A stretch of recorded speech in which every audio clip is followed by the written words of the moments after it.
भक्त प्रल्हाद. हिरण्यकशिपू राजाला प्रल्हाद नावाचा मुलगा होता. हिरण्यकशिपूने घोर तप करून देवाला प्रसन्न करून घेतले. त्याच्याकडून वर मागून घेतला होता की त्याला मरण माणसाकडून किंवा प्राण्याकडून येणार नाही, दिवसा किंवा रात्री येणार नाही, घरात किंवा घराबाहेर येणार नाही. या गोष्टीमुळे त्याला वाटले की त्याला कोणीही मारू शकणार नाही. त्यामुळे राजाला अहंकार झाला. देवापेक्षा मीच मोठा असे त्याला वाटायला लागले. कुणीही देवाचे नाव घेतलेले त्याला सहन होईना.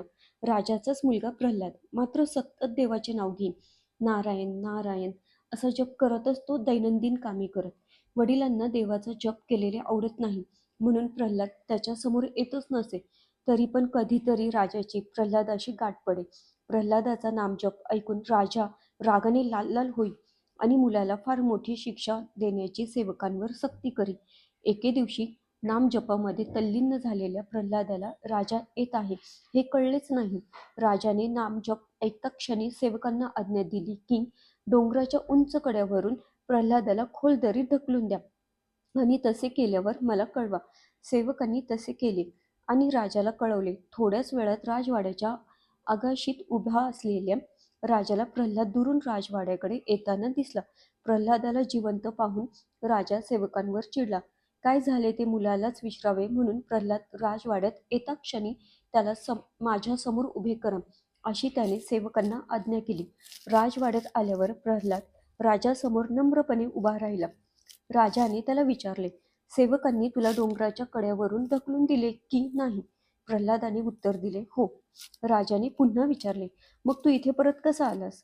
तेव्हा प्रल्हाद हसून म्हणाला, मी एका झाडावर अलगद पडलो, झाडावरून उतरलो, तेथूनच एक बैलगाडी जात होती, तिच्यात बसून मार्गपर्यंत आलो. का कुणास ठाऊक, पण माझ्या समवेत सतत कोणीतरी आहे असे मला वाटत होते म्हणून मी इथे लवकर येऊ शकलो. राजा निराश झाला. त्याने प्रल्हादाला जायला सांगितले. काही दिवस उलटले. राजाच्या खास लोकांसाठी जेथे जेवण सिद्ध केले जाते तेथे प्रल्हाद किंवा कामासाठी गेला असताच त्याच वेळी तेथे आलेल्या राजाची नजर त्याच्यावर पडली.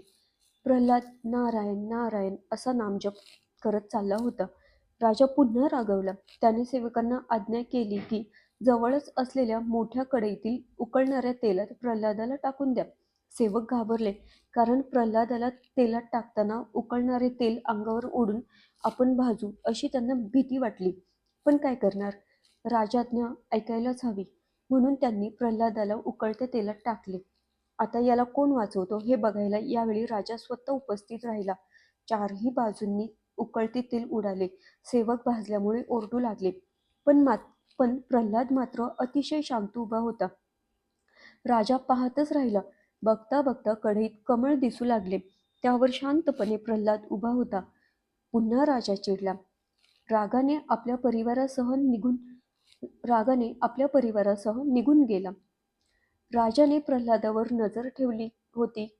शेवटी एक दिवस राजाने प्रल्हादाला विचारले, बोल, कुठे आहे तुझे देव? प्रल्हादाने सांगितले, सगळीकडे. राजाने जवळच्याच खांबाला लाथ मारून म्हटले, दाखव. तुझा देव या खांबात. तोच प्रचंड गर्जना करत नरसिंह खांबातून प्रगटला.